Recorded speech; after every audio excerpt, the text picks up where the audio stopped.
Well, a good evening to all pro wrestling fans of all shapes and sizes from all around the world. Welcome to another Pro Wrestling Talk video brought to you by Blitzball Champ Gaming here on the U to the Tube. I'm your host, Blitzball Champ Jason Ingram. So, two things for this episode. One, I'm going to review ROH Supercard of Honor 2025. And then I'm going to finish off by giving my preview of AEW All In Texas. So, the weekend has arrived and is kicked off to quite a bang for pro wrestling fans. Ring of Honor Supercard of Honor 2025. This is actually their first big show of this year. Originally, this show was supposed to happen realistically back in April as part of WrestleMania weekend. That didn't end up happening, so they actually postponed it and moved it to July. Specifically, July 11th. The place, Arlington, Texas, at the Esports Stadium, Arlington. So, first big ROH show of the year for Ring of Honor. And I have to say, delivered in a pretty big way. Delivered in a big way.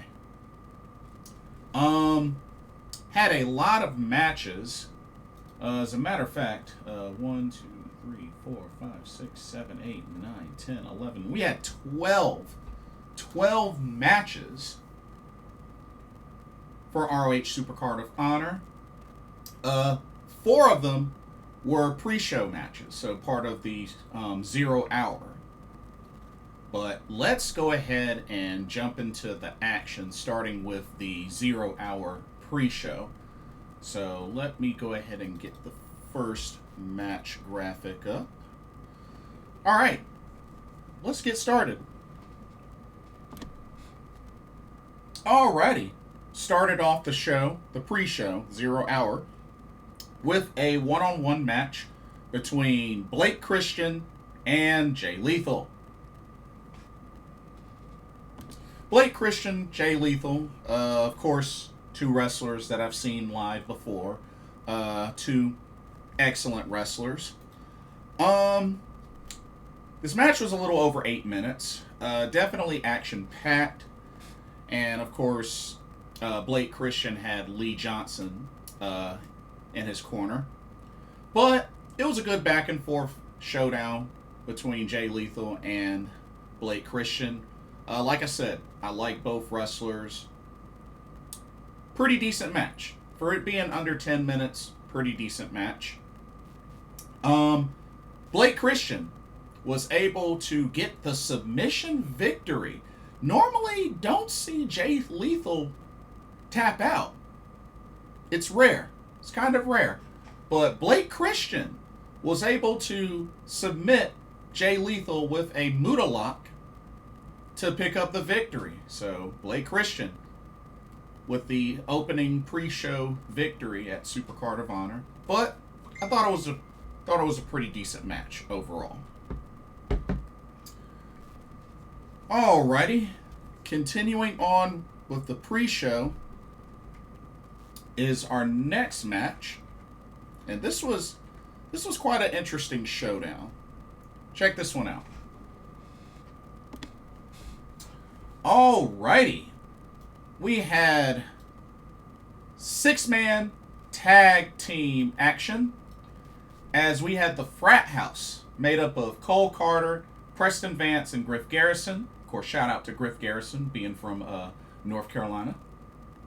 And they took on the Dark Order, made up of Evil Uno, Alex Reynolds, and John Silver, Johnny Hungy.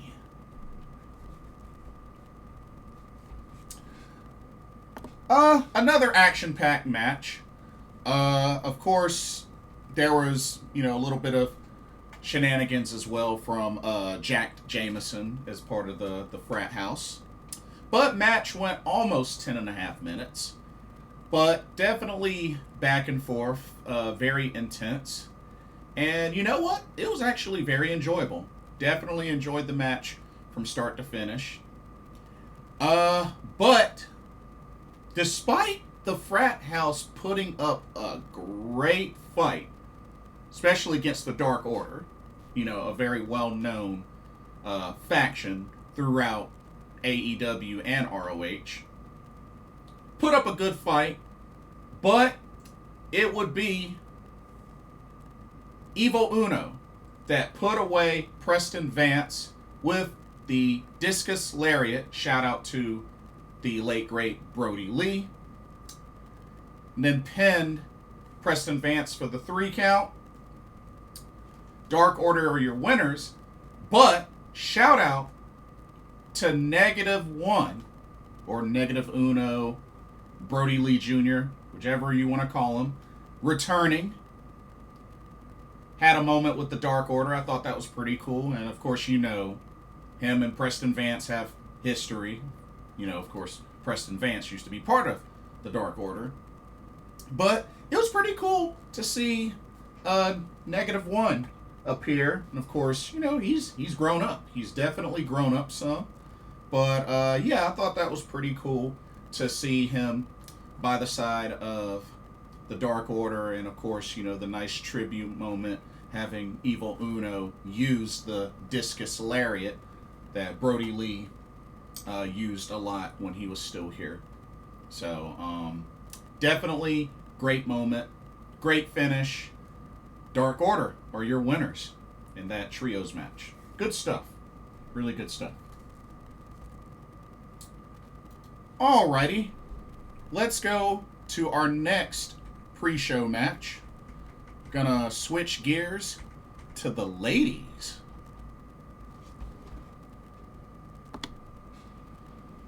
Alright. We had a singles match between Lady Frost and Diamante. Of course, two ladies that I'm very familiar with, that I've seen live before. Match wasn't long. It was only 5 minutes 58 seconds, so just under 6 minutes. Would have been nice if this was a little longer, like maybe if it had an extra 3 or 4 minutes. Nothing really crazy special with this. I mean, it's good to see both of these ladies, but nothing really crazy special in this match.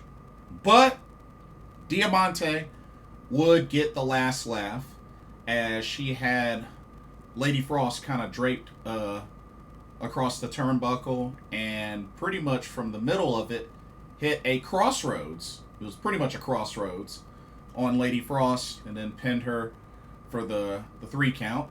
And Diamante is your winner, defeating Lady Frost. But like I said, match was pretty short.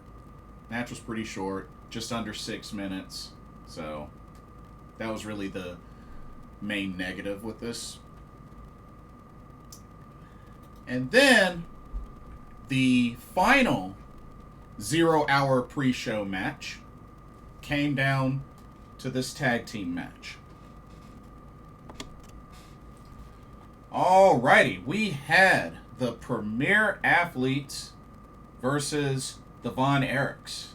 So the Von Erichs, who are currently 2/3 of the ROH World 6-man Tag Team Champions. That's Marshall and Ross Von Erich. And then you have the Premier Athletes, which are Ariya Daivari and Tony Nese.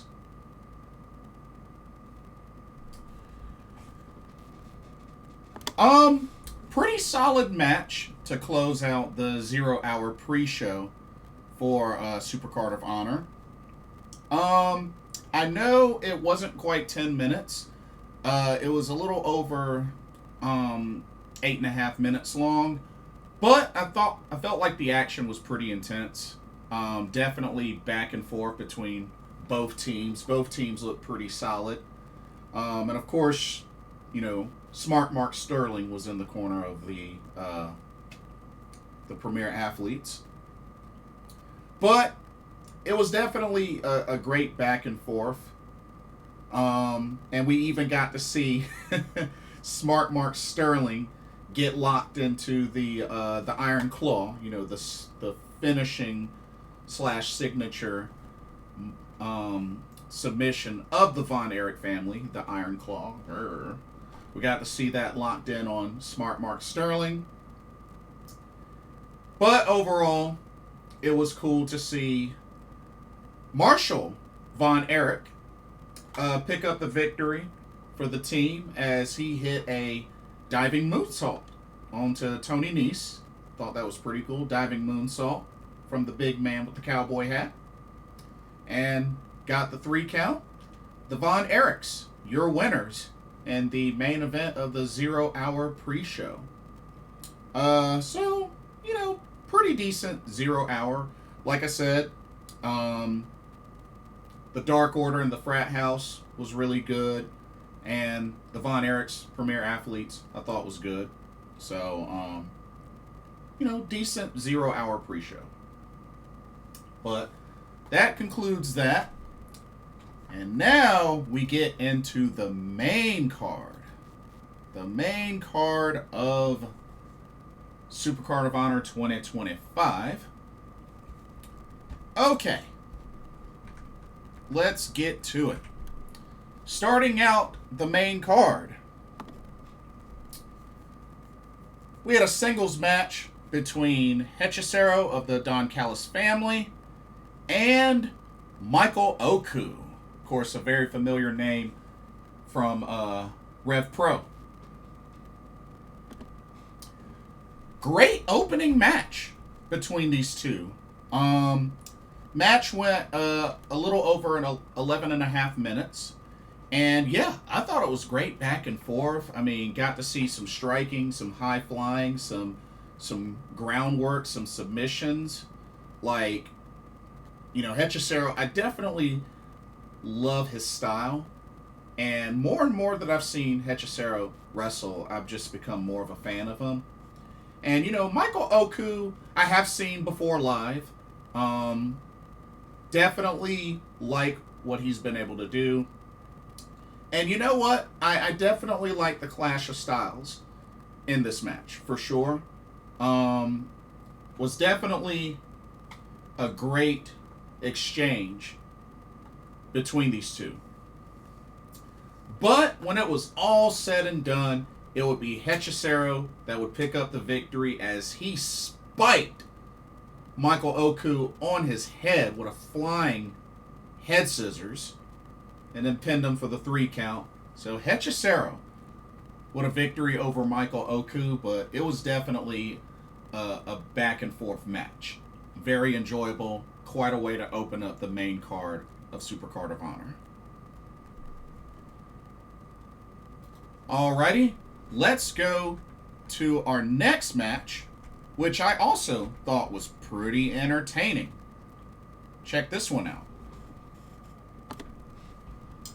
Alrighty, we had a fatal 4-way where the winner would inherit $50,000. That's right, $50,000 on the line.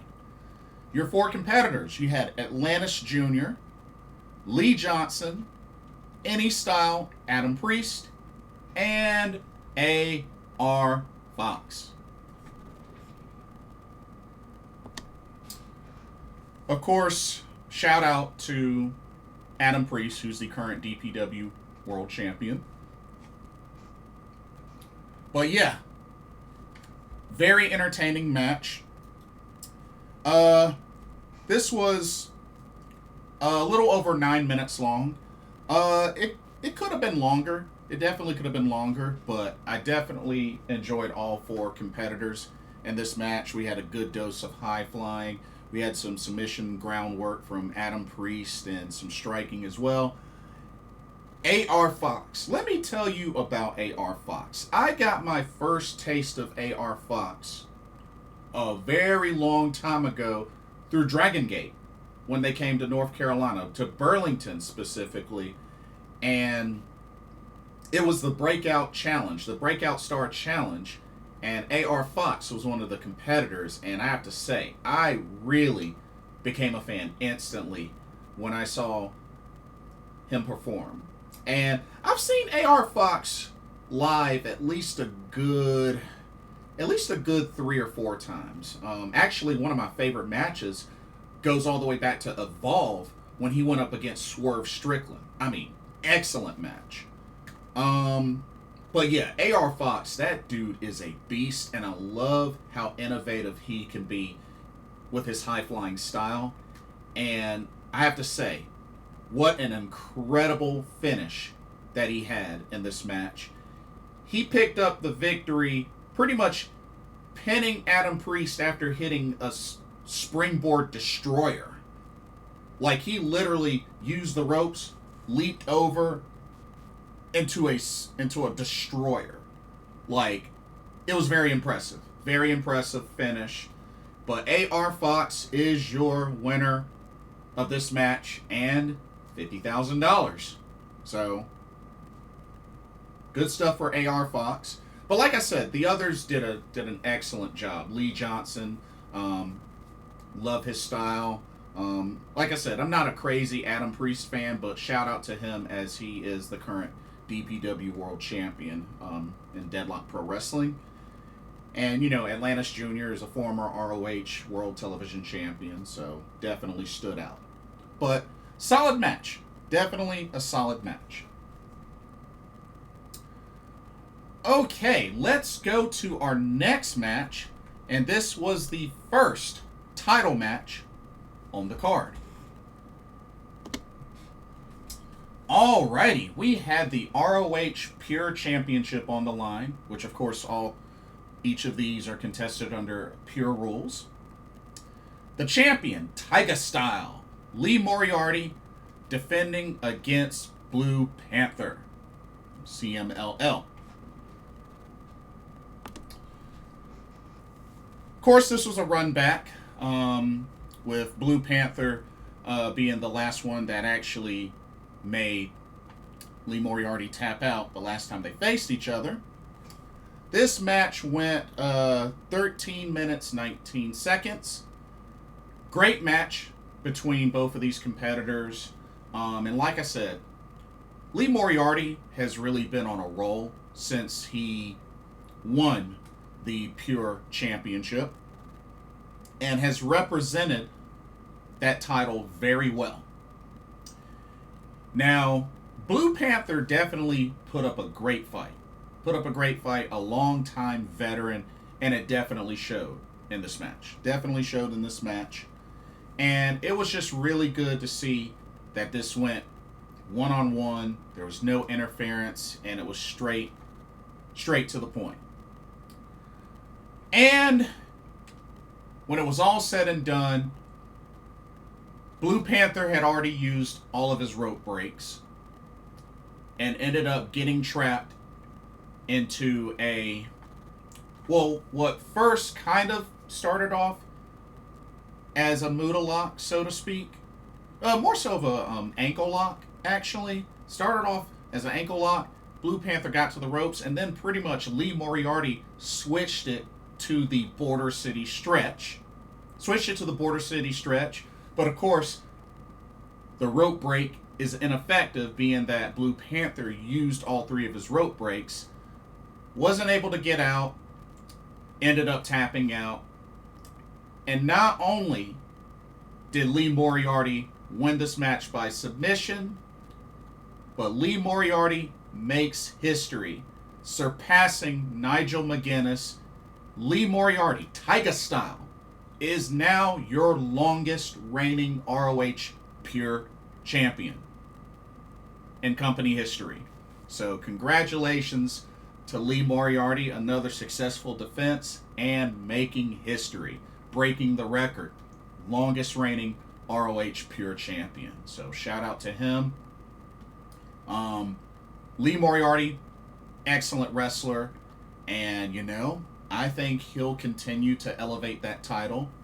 And now that he's, broken the record, we'll have to see how long of a reign he can have and see how big of a record he'll set. Good stuff. Great match. Lee Moriarty, your winner, retaining the title. Okay. Continuing on with the next title match, we now switch gears to tag team championships. Here we go. Alright, next up we have the ROH World Tag Team Championships on the line as the champions, the Sons of Texas, with Sammy Guevara, Dustin Rhodes, defending against the Infantry. That's Carlie Bravo and Shawn Dean. Of course, the Sons of Texas had the special video package leading into their entrance. Of course, you know, shout out to Superman. Match went over 15 minutes. Just a little bit over 15 minutes. It was definitely intense. Back and forth. There was a lot of shenanigans, a lot of interference, especially at the hands of Shane Taylor. Of course, you know, the Infantry are part of Shane Taylor Promotions. But this was an intense back and forth match, and honestly, a part of me felt like the Infantry was about to win. I mean, they had Dustin Rhodes right where they wanted him. I mean, he had gotten hit, the briefcase, and just it really looked like the Infantry was about to steal the win. But Sammy Guevara was able to break it up just in time. And, you know, Dustin Rhodes was bleeding from the head. But Sammy Guevara was able to get his second win and pretty much even the odds and even take out Shane Taylor. But when it was all said and done, double team from Sons of Texas. We had that twisting neck breaker. They also called the curtain call or whatnot from Dustin Rhodes. Sammy Guevara follows it up with a Swanton Bomb and pins Shawn Dean for the 3 count. Sons of Texas, still your ROH World Tag Team Champions. Afterwards, Shane Taylor Promotions proceed with a beatdown, but the Von Erichs make the save. Pretty much clear the ring, make the save for the Sons of Texas. Because after all, you got to remember, the Von Erichs and Dustin Rhodes are the ROH World 6-Man Tag Team Champs. And Dustin Rhodes gets on the mic and lays out a challenge to STP. And it's been confirmed that they're going to do battle once again at All In Texas, 8-man tag match, which I will, you know, go into once I get to the preview for All In Texas. But yeah, Dustin Rhodes laying out the challenge, leading to a confirmed 8-man tag match for All In Texas. Good stuff. Good. Okay. Let's go to our next title match. You know, keeping the title matches going. Got to keep them going. All right, next up. All right, this time we have the ROH World Television Championship on the line, as the champion Nick Wayne defending against T-Time.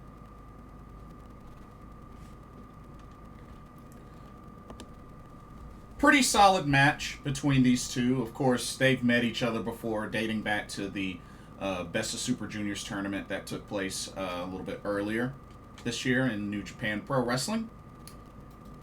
This match went a little over 16 minutes. And, of course, there was a little bit of shenanigans in the match, of course, from Mama Wayne. But this was a good back and forth between these two that are familiar with each other.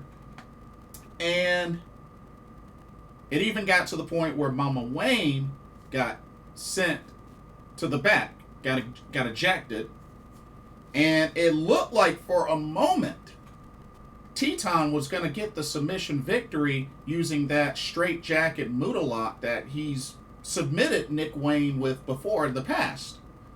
But Nick Wayne was eventually able to get to the rope, and the match continued. But it was a very intense back and forth between these two. But more shenanigans took place. We had the interference from Kip Sabian. Of course, Kip Sabian also part of the patriarchy. Kip Sabian interferes, and sure enough, even though a Wayne's World wasn't able to put away Teton, and a buzzsaw kick wasn't even able to put away Teton, it eventually took a Fisherman Buster from Nick Wayne to finally put away Teton for the 1, 2, 3. Nick Wayne, still your ROH World Television Champion. And then Christian Cage comes out after the match, hugs Nick Wayne, gives his stamp of approval. But yeah, Nick Wayne's still your champ. But a good match between him and Teton. Alrighty. Let's go to our next match, which was pretty much kind of put together last minute. Check it out. Okay. We had a wild card fatal 4-way to crown an interim ROH Women's World Television Champion. Your 4 competitors. You had the Pink Striker, Miyu Yamashita, the Magical Girl, Yuka Sakazaki. You have Persephone and Mina Shirakawa. Now, the current Women's World Television Champion, Red Velvet, who is apparently out with injury, did an interview in the back, but came out to the ringside to watch the whole match. So she was there in attendance for this.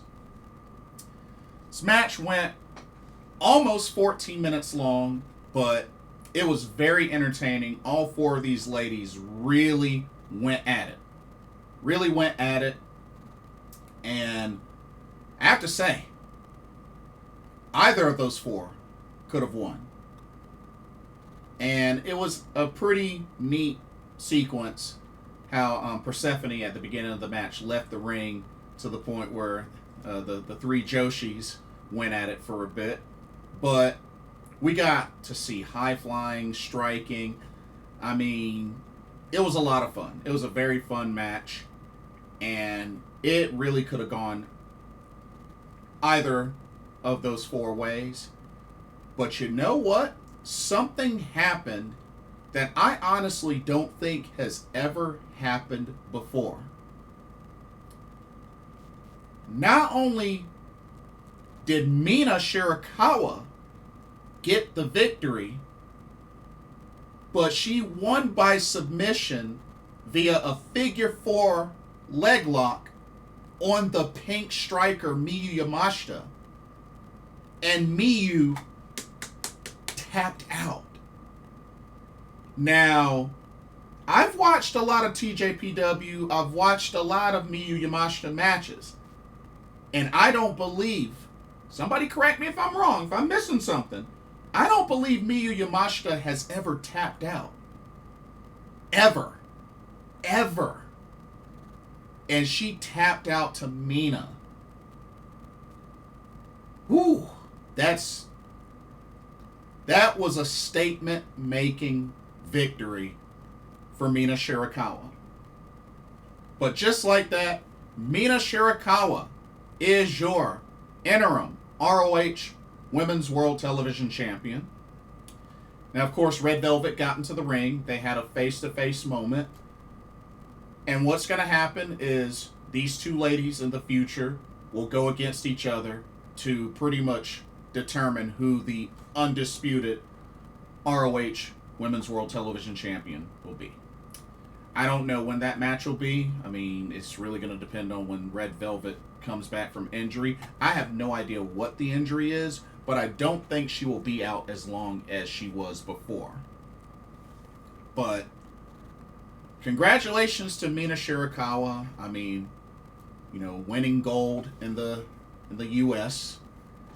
And like I said, only thing we can do now is see what happens when the time comes for her and Red Velvet to go at it. Should be good. Should be good.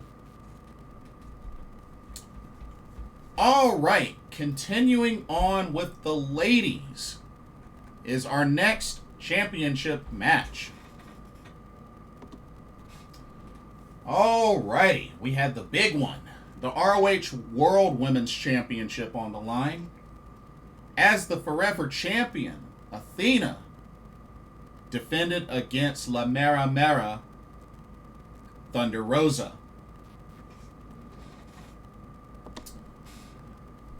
Okay.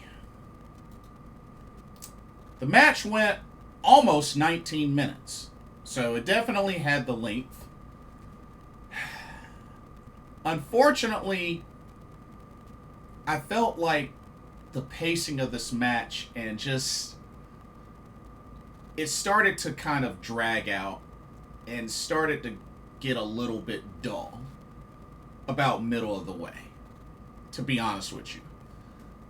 I think really just leading up to the choke slam, or like pretty much the Tahana bomb, to Thunder Rosa through the table section near the ramp. I felt like the first 6 or 7 minutes were pretty solid, but then it really started to kind of get a little bland and kind of drag out the match. And I know we got some interference from Billie Starkz. She interfered, of course, when the ref was distracted with Athena going up the ramp, feigning like she was injured. And I mean, the finish, it was an interesting finish. But Athena was able to get a side surfboard submission and made Thunder Rosa tap out. Athena, still your ROH Women's World Champion. Definitely not the best match it could have been between these two, but it is what it is. I didn't really see Thunder Rosa winning, to be honest with you, so I'm not surprised at the outcome.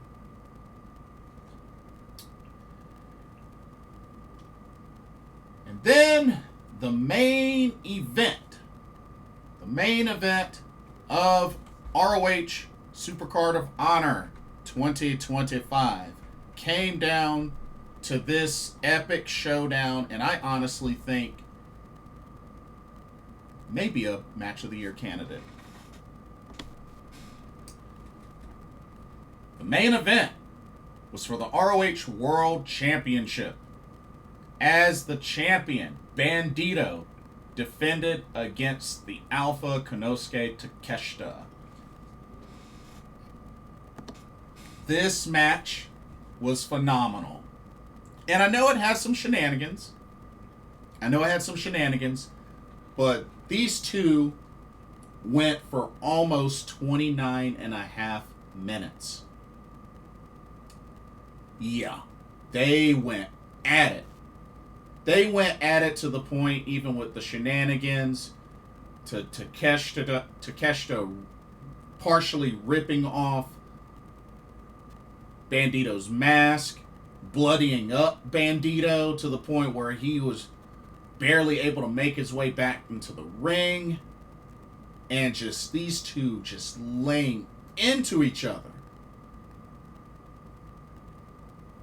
This was definitely main event worthy. And I'll say this. Say what y'all want about ROH. I know their weekly shows may not always be good. Maybe sometimes they may even suck. But I will say, ROH has been able to deliver good pay-per-views, good big shows. And with this capping off with an impressive, phenomenal main event, you can add this one to the list. And I have to say, seeing Bandito kick out after that knee strike at 1 was crazy. Seeing Takeshita kick out of the 21 plex was pretty impressive as well. I mean, these two just went at it. I mean, even kicking out of the moonsault slam, like, wow. It was crazy. And then the finish, did not really expect this finish, but Bandito reverses the Raging Fire into a small package for the 3 count. Bandito, still your ROH World Champion. And then Hechicero came out after the match with the Don Callis family, and it looks like Hechicero may be next in line to challenge Bandito for the title. But what a moment. What a phenomenal match between Takeshita and Bandito. They almost went 30 minutes. Almost went 30 minutes. The time was 29 minutes, 25 seconds, but, I mean, wow. Quite a way to cap off Supercard of Honor 2025. But there's one other piece of news that actually happened after the interim ROH Women's World Television Championship match. A special video package was revealed, and it has been confirmed that the leader of God's Eye from Stardom, Shuri, is coming to AEW and ROH. And that was a very cool video package that they did for her. It was about 40 or 50 seconds, but very nice video package. But the excursion will begin soon. Shuri coming to AEW and ROH. And who knows, y'all, we could see Shuri in the women's casino gauntlet match. That could happen. She was even spotted at StarCast. And don't forget, she had already said one of her dream opponents is Athena. So don't be surprised. Maybe at Death Before Dishonor. Maybe at Forbidden Door. I don't know. But don't be surprised if we get Athena versus Shuri for the ROH Women's World Championship. Don't be surprised. Heck, don't be surprised if Shuri gets in line to potentially be future ROH Women's Pure Champion. Because remember, that belt's coming. Now, don't know how long her excursion's going to be, because she did make it clear that she is going to return to Stardom at some point, and she's going to aim to get back the IWGP Women's Championship that she lost to Sari. Okay. Here's another thing. I know a lot of fans are hyped for Shuri's excursion in the States. Many are not. Many think it may fall flat in AEW and ROH.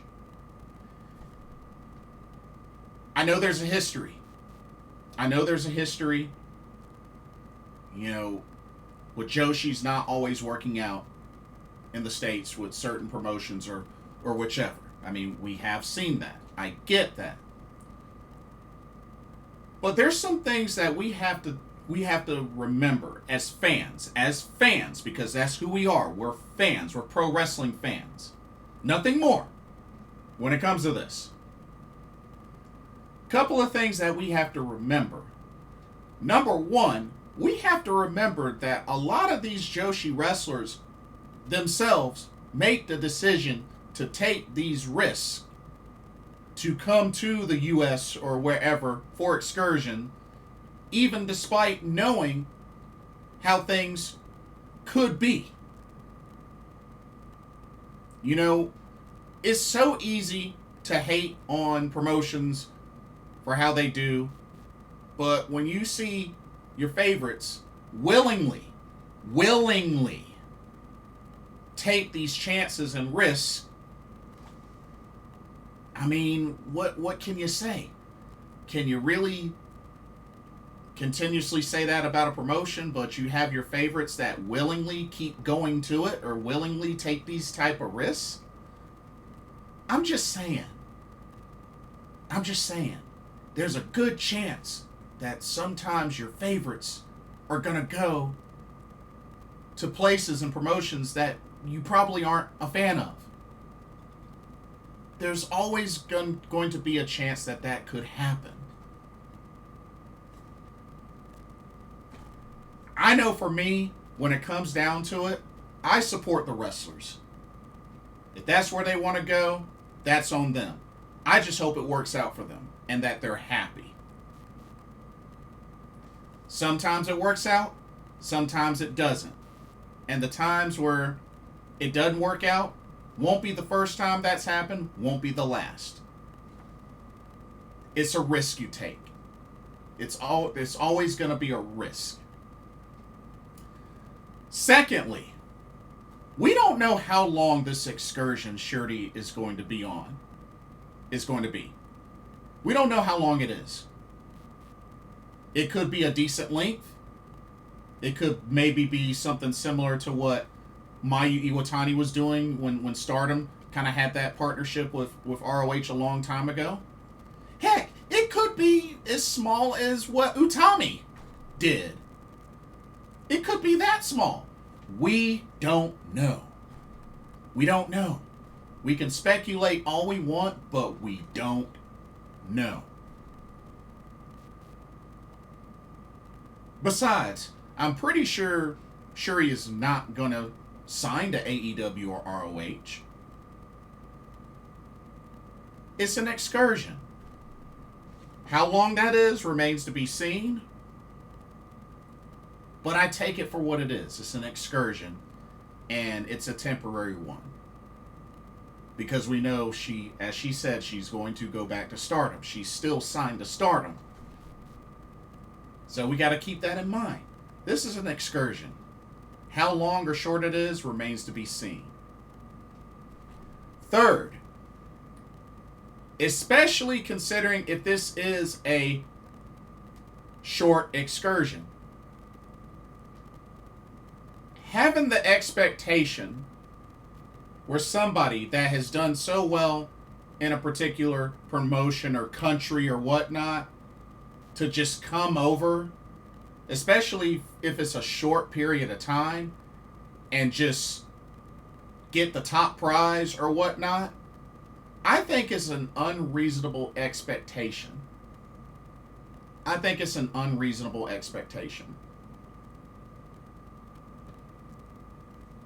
And I say that because my thing is, if Shuri were to come, and this is just hypothetical, if Shuri were to come to the States, wins like the top title, let's say she's the one that dethrones Athena.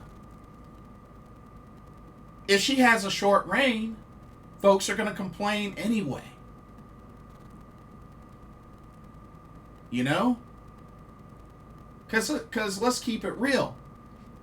A lot of fans that love Shuri, I'm sure would want her to win a title and have a long reign, despite how long this excursion may be. But I think it's an unreasonable expectation, especially considering the fact that this is an excursion. That's all I can say. But overall, being someone that is a fan of Shuri, especially I've met Shuri a couple of times in person, 3 to be specific. As long as she's happy, I'm happy. And I welcome this with open arms. And I am excited for her to get this opportunity in the States. I hope she enjoys her time here. And when the time comes for her to go back, she'll go back. Regardless of how good or bad she does in the U.S., we'll see. But I'm not going to put claim to something before it has even happened or has even started to happen yet. I'm not going to do that. I'm not going to do that. I'm not going to just assume that every single scenario is going to be the same. Because at the end of the day, every one of us pro wrestling fans have gotten predictions right and have gotten predictions wrong. And that is going to fluctuate. No matter how long of a streak we may go on, winning streak or losing streak, it's going to fluctuate at some point. Period.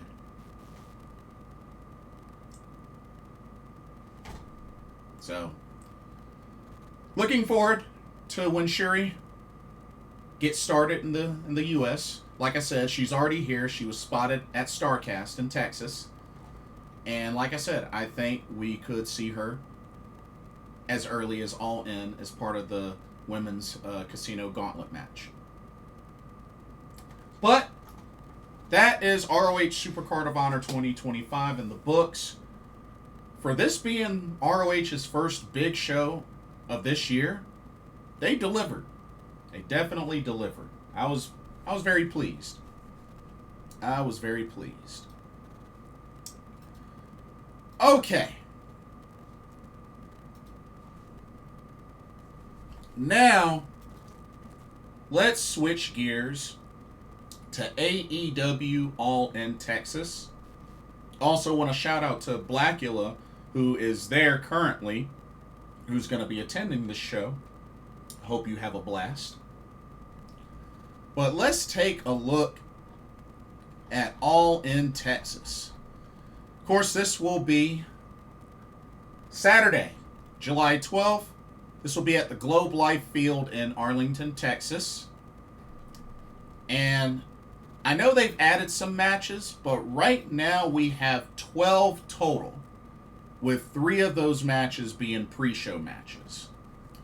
Now, I have all the graphics except for one, which I hate when they do that. It's always that one scenario where it's like they have all the graphics up for every match except for one, and just can never pull that one. So, one of these I don't have, but, you know, we're going to do this. We're going to do this. Okay. Let's go ahead and get started with the pre-show matches. So there's 3. I'm going to go ahead and start with the one that I don't have a graphic of. Yeah, let's do that. So, one of the matches is an 8-man tag team match. Team number 1, we have Big Boom AJ and Hologram Kyle O'Reilly, Tomohiro Ishii of the Conglomeration. And they're going to be taking on the Don Callis family of Hechicero, Lance Archer, Rocky Romero, and Trent Beretta.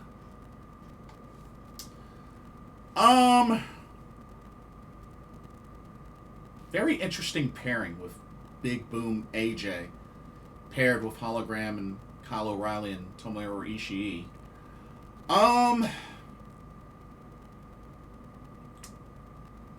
Usually Big Boom AJ, when he's in a match, he's usually on the winning side, so I'm gonna go with the faces on this one. So I'm picking Big Boom AJ and the Conglomeration to pick up the victory. But we'll see how that goes. We will see how that goes. Okay, now I can bust out some graphics, because I actually have the graphics for these other ones. Okay, let's go to this next 0 hour match. Alrighty, got ourselves a tag team match. We got the Outrunners. That's Truth Magnum, Turbo Floyd, taking on FTR, Cash Wheeler, and Dax Harwood. I know the Outrunners have definitely been over with the crowd. Definitely baby faces in this one. But I'm gonna have to go with FTR to pick up the win in this one. I'm sure the Outrunners will put up an awesome fight. But yeah, gotta go with FTR to pick up the victory. But hopefully it'll be a good match. Hopefully it'll be a good match. Alrighty. Let's go to the last 0 hour match. Or at least I think this will be the last 0 hour match. Unless they decide to add another something to it. But here we go. And of course, this was based off of the challenge that Dustin Rhodes made at Supercard of Honor. 8-man tag action. As we have the Sons of Texas and the Von Erichs. So you have Sammy Guevara, Dustin Rhodes, Ross Von Erich, Marshall Von Erich. You know, all of them together are the ROH World Tag Team and World 6-Man Tag Team Champions. And they will be taking on Shane Taylor Promotions. Of course, that's Shane Taylor, Tiger Style Lee Moriarty, the ROH Pure Champion, and the Infantry of Carlie Bravo and Shawn Dean. So it looks like they're continuing with this from Supercard of Honor.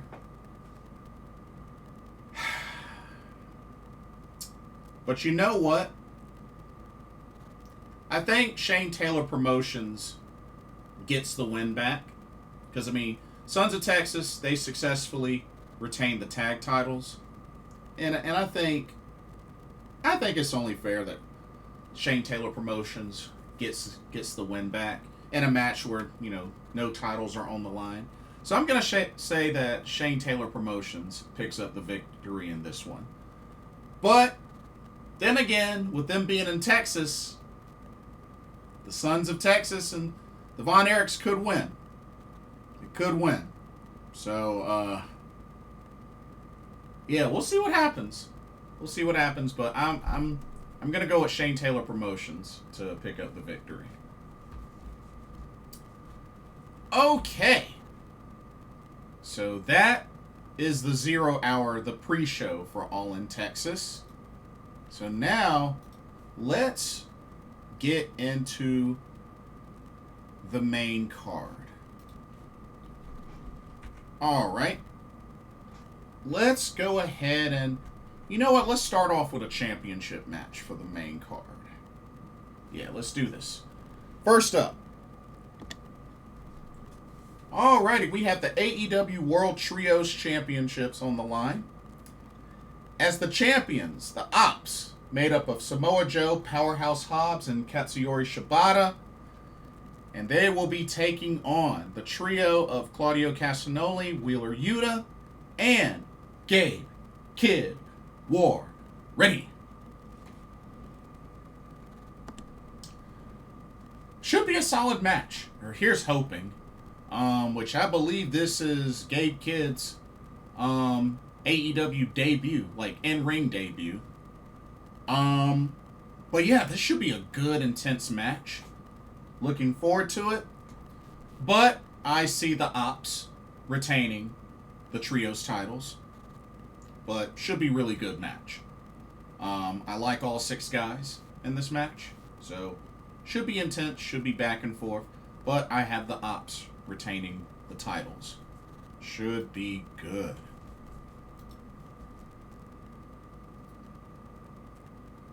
Alrighty. Let's go to our next match.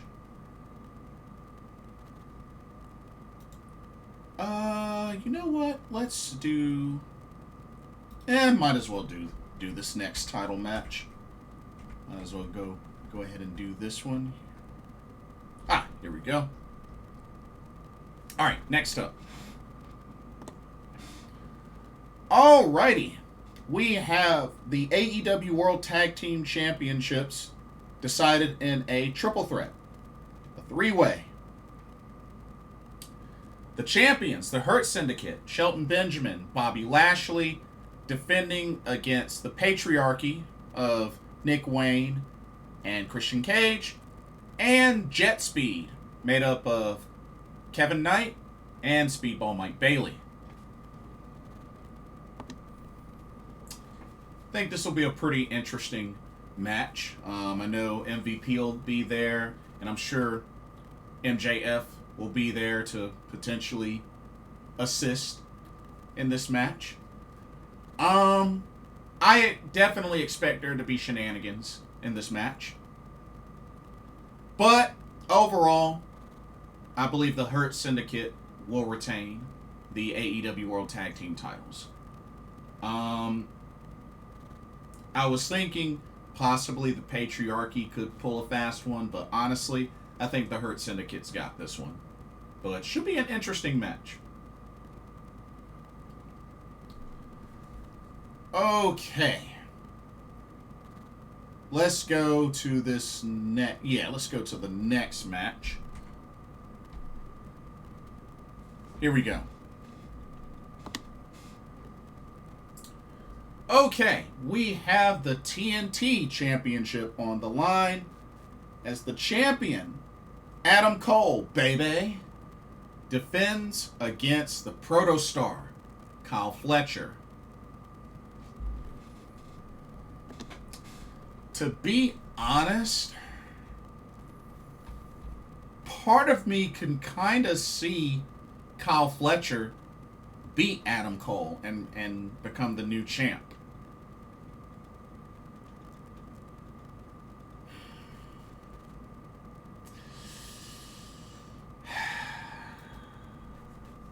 Part of me could see that happening, but I don't believe Adam Cole has really had this title long enough. As a matter of fact, he hasn't. He's only had it for 96 days. Excuse me, 97 days. And the last time he went up against Kyle Fletcher, he won by disqualification, so there's that. Yeah. I'm going to play it safe and say Adam Cole retains. But I won't be crazy surprised if some way, somehow, Kyle Fletcher dethrones him. But Adam Cole really hasn't done a whole lot with this title. So we'll have to see if that can keep going. But only time will tell. Okay. Let's go to this next match. And this is where it's about to get really interesting. Alright, 1 second.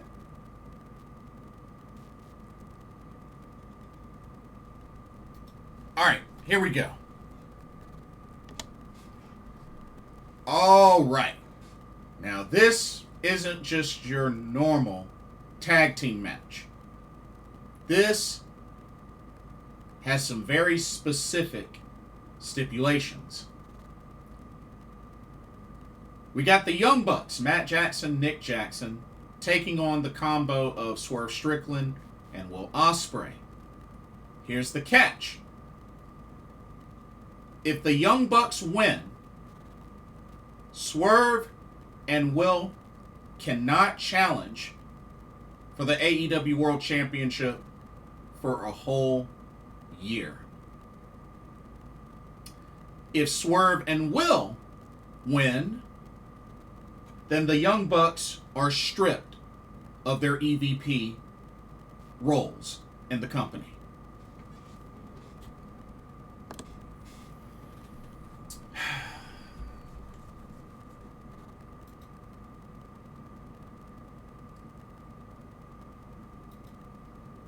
Here's the thing that makes this a little complicated. I mean, what really does the Young Bucks getting stripped of their EVP roles really mean? What does that really lead to? What will that really look like?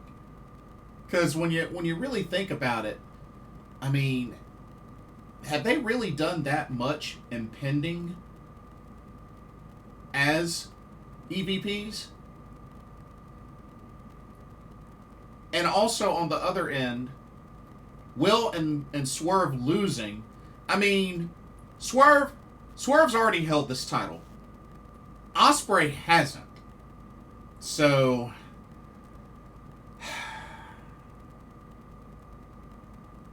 this is tough, y'all. This is actually tough. This is really, really tough.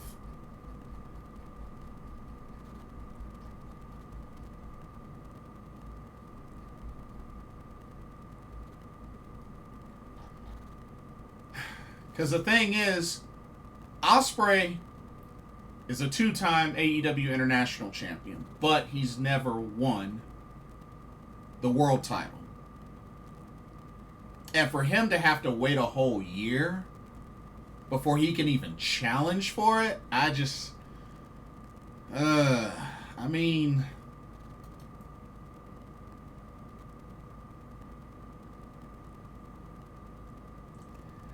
I think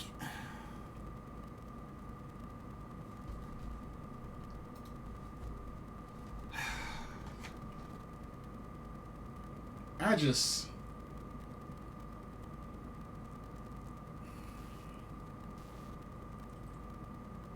really feel like this one's gonna implode.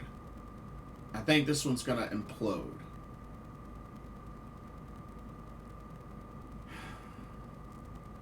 I'm gonna take a gamble.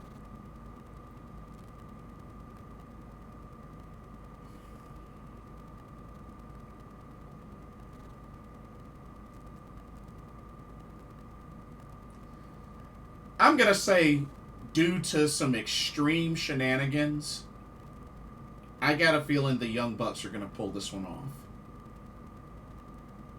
I think the Young Bucks are gonna pull this one off.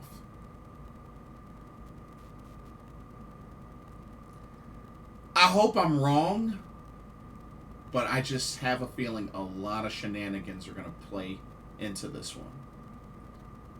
So I'm going to say the Young Bucks win. Still keep their EVP roles, and Swerve and Ospreay won't be able to challenge for the world title for a year. Not the worst that can happen, but still pretty bad. But we'll see what happens. We will see what happens. Okay. Let's go into our next match. Our next two matches. Check it out.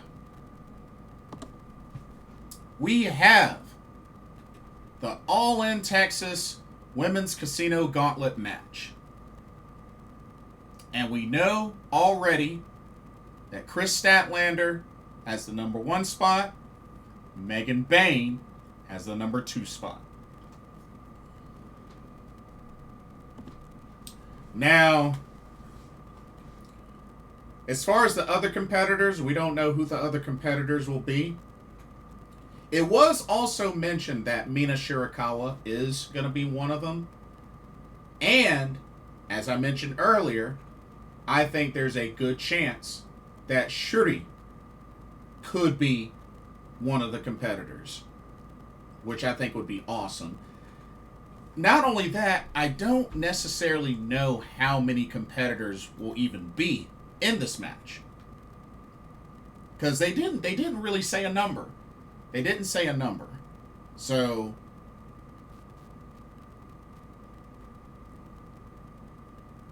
there's really no telling who all is going to be in this match. So, but the winner will earn a future AEW Women's World Championship. They didn't say when, but just pretty much they'll have it in their back pocket. Not too sure who I think would win.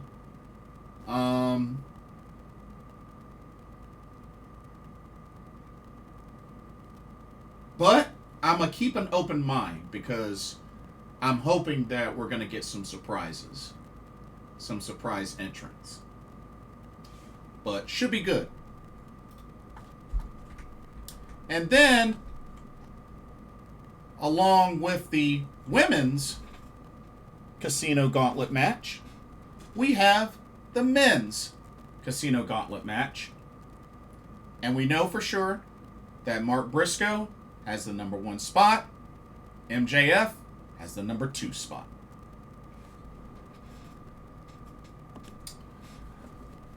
Okay, and for this one, we also know that Bandito, Brody King, Ricochet, and Mystico will be in this gauntlet. But like I said, we don't know the total number of participants in said gauntlet.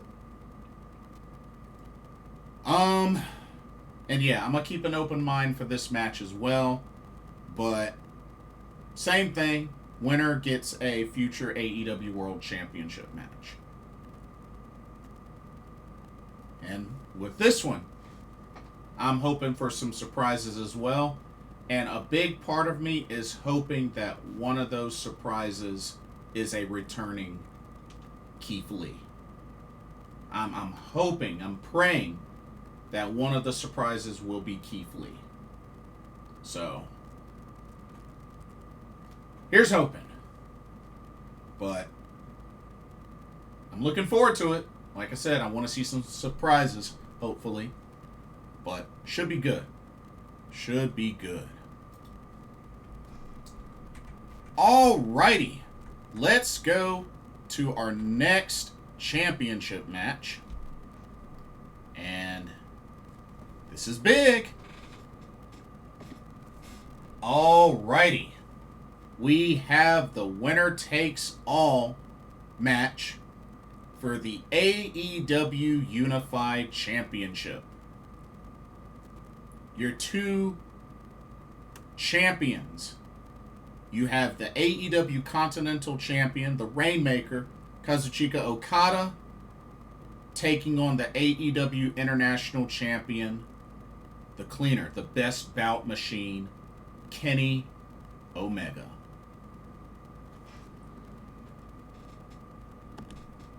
Whew. A rivalry that has a lot of history. Whew, man. I tell you. I mean, this is potentially could be match of the card and even a match of the year candidate, to be honest with you.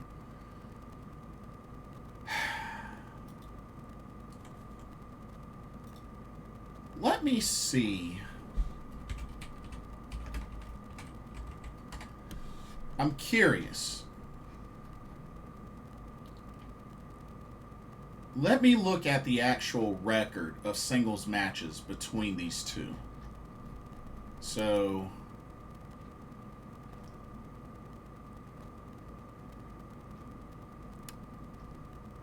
Okada Kenny Omega have faced each other once. Let's see, one.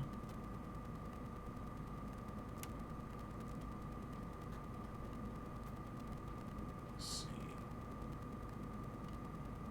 2, 3, 4. So Kenny Omega leads the series 2-1-1.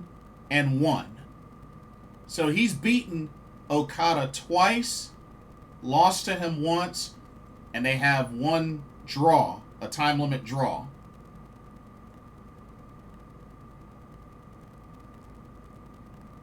So Okada has only beaten him once in a singles match.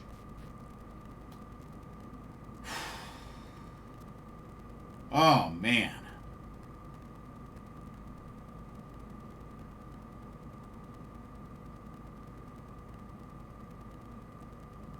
Oh, man.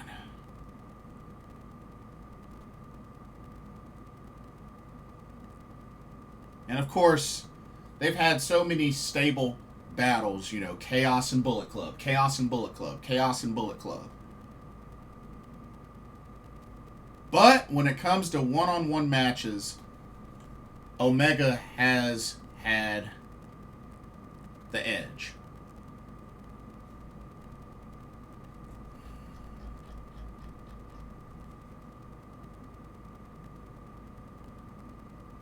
Oh, man.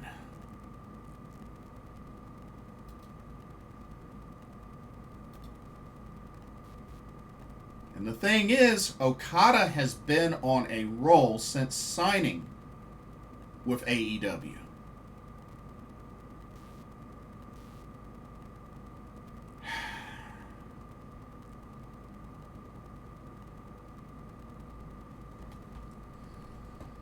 Oh, man, this is tough.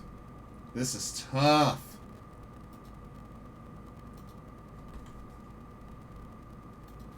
But to be honest,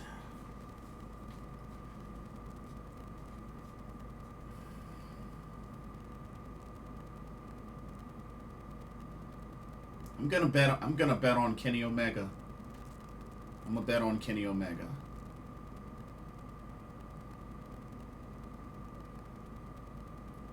But I expect this match to be a match of the year candidate.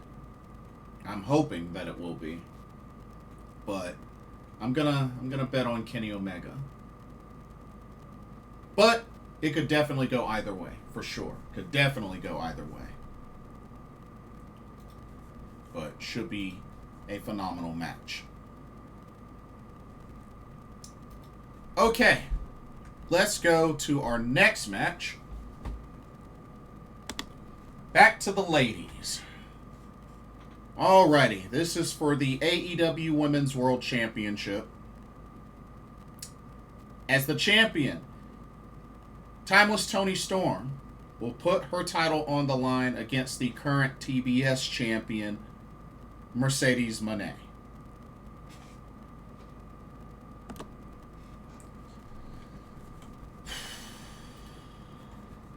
Yeah. Well, I mean, let's keep it real. Mercedes right now has, what, 5 titles?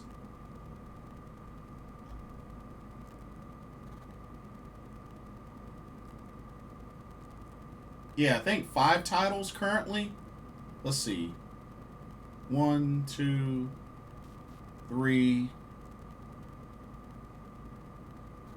4.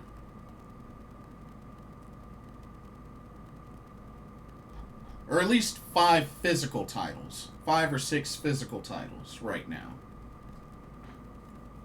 But I think officially 4 championships. Okay.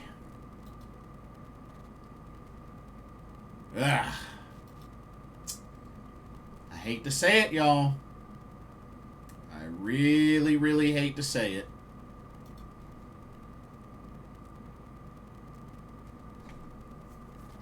But I think this is where Mercedes becomes AEW Women's World Champ and adds a 5th title to our collection.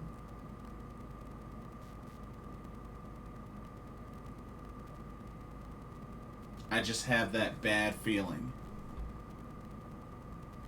I have that bad feeling.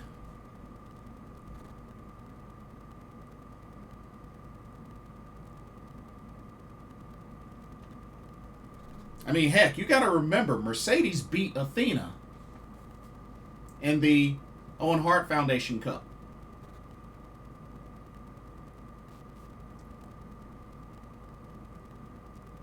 Has yet to be pinned.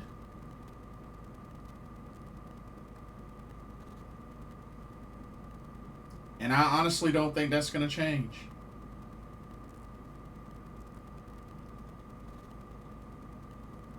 So, yeah.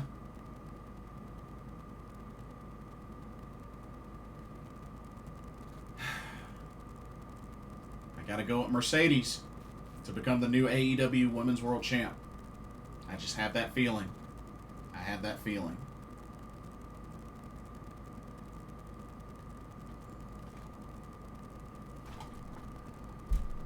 Just be prepared. That's all I can say is be prepared. That's all I can say. That's all I can say is you better be like Scar from The Lion King and be prepared. I'm just saying. Okay. And then what I believe will be the main event of All In Texas comes down to a Texas death match for the AEW World Championship. As the champion, Jon Moxley will defend against Hangman Adam Page. And ultimately, I'm hoping that this finally comes to an end. So I am going Hangman Adam Page to dethrone Jon Moxley and become the new AEW World Champion. I'm just hoping this is where Mox gets dethroned. And I think Hangman's going to do it. So, those are my predictions. But like I said, it's part of a big mega weekend of pro wrestling. And of course, TJPW had their second Houston show. So in 2 days they'll have their third and final show in Dallas.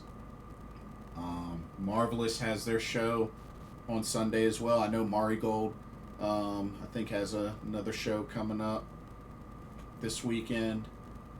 We got All In Texas. Got Great American Bash. We got Evolution. So it's a lot to check out. But that'll do it for this video. First off, let me know y'all's thoughts on ROH Supercard of Honor 2025. Did you enjoy the show? What did you think of the matches? How do you feel about Shuri announced for AEW ROH? Let me know your thoughts there. And let me know your predictions for AEW All In Texas. Would love to hear what you have to say. Don't forget to like, comment, subscribe, and hit that notification bell while you're at it. Thank you so much for watching. Hope you enjoyed the video. For another Pro Wrestling Talk, brought to you by Blitzball Champ Gaming here on the U to the Tube. My name is Jason Ingram. Hope everybody has a blessed weekend, and I will see y'all in the next video and our live stream. Happy Pro Wrestling. Laters.